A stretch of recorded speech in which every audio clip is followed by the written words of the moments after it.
War of the Worlds. Original by H.G. Wells, written by Steepkillawatts. Welcome. Chapter 1. The Eve of the War. January 1st, 2022. I was sitting inside my house in a small town, Maybury Hill, reading an old book about London in medieval times. I then get in my car and go to work. 6 hours later, I get home, make dinner, and go to bed. This was the same routine every day. Until one day.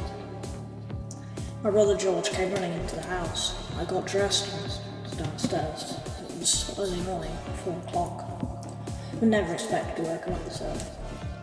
My brother George ran into my lounge and switched on the TV. I followed him in. "What are you doing here, George?" I shouted. "There is no time to explain," he said. "Robert, how do you say this?" "Oh," he said. We both paced the TV. There was an emergency broadcast on. The screen flickered slightly and then returned to normal. "This is the emergency broadcast system," a robotic voice said loudly. I could hear a quiet but frightening siren in the background. The voice continued. "A large, unidentified ship has landed in Japan. Turn this rubbish off," I said. George turned off the TV and walked in front of me. "Come, we need to get this apart." Chapter 2. The Shop. We walked into the back shop. The sign outside was smashed on the floor, and everyone was looting. We walked in. The walls were grey and black from smoke and fire. We both gathered supplies. Essentially, food, water, and a gun, a small revolver, that was hanging on just in case we got looted ourselves. We ran outside with the loot. The police officer shot his gun in the air and shouted, "Everyone, calm down," and shot the gun 5 times. We walked away. Before we could leave, 2 people ran outside the shop shouting. We turned around, and then the shop exploded. We ran as fast as we could, and we eventually got home. Chapter 3. The Transmissions. January 2nd, 2022. It was the next day, and I woke up. The TV in my room flickered on, and I looked up, wondering what was going on. "This is the emergency broadcast system," The robotic voice said loudly. I walked over to my window and stared out. The emergency broadcast continued. "Transmissions from Mars have been made, and multiple unidentified ships." I felt at that.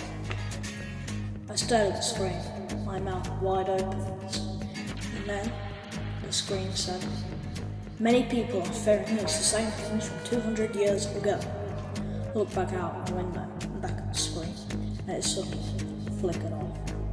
The people started to panic. I got into my car and went to my job as a mechanic.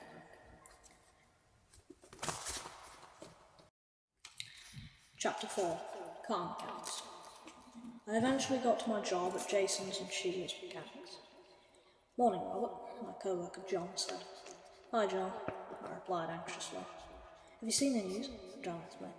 I looked over to him and then down at my watch. It was 10:30 a.m. "Yeah, I know. Strange, huh?" I said. I began to work.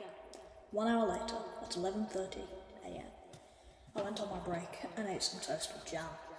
Then the news came on and I saw that a strange turret tripod thing had landed in London and was destroying things and people. I paid no notice to it though, which was a big mistake.